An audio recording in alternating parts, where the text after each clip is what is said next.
Quand l'amour frappe, c'est dur, mais de toute façon on s'en tape.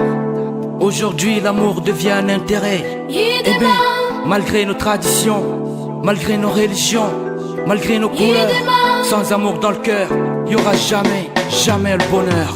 Idema ai, idema kanjum goreyam sembe. Idema, idema ada, enai kadani. Idema aye, baby. Idema goreyam sembe. Idema, idema ada, enai kadani. Deweti fu milarete, mi anda katoi aedi, mi anda katoi awurtilda, mi anda katoi awotilda, mi jami sobirabe yam, gogo to wanango andima, mi tindini dikon ketirabe be fuma bebe andama, enoi kadinga dani, beide mada, enoi kadinga dani, beide mada. Idema ai, idema kanjum goreyam sembe. Idema, idema ada, enai kadani. Idema aye, baby. Idema goreyam sembe. Idema, idema ada, enai kadani.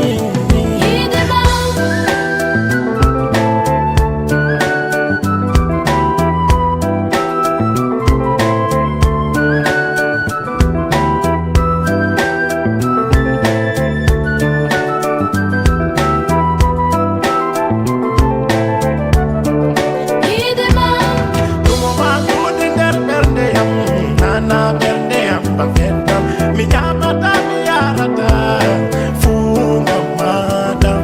Mi numete mi oidete, funga mi demana. Hami jodi fu, hala madam mi golwada. Mbodir kama mo sandema, tapule ma beatuma. Unforgettable me, idema buri am sembe. Hai, idema ai, idema kanjum am sembe. Idema, idema ada, enai kadani. Idema aye, baby. Idema goreyam sembe. Idema, idema ada, enai kadani.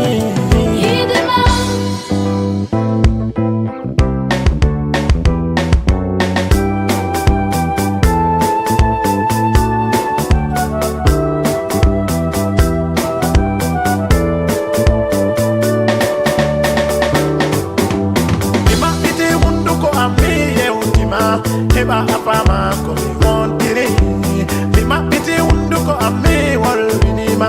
Heba anda ko mi habdata, nani na famina ko mi habdata be itemana.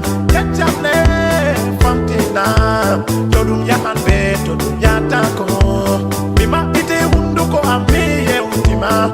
Heba afama ko mi wontire, bima piti unduko ame wal minima. Heba anda ko mi habdata, nani na famina ko mi habdata be itemana.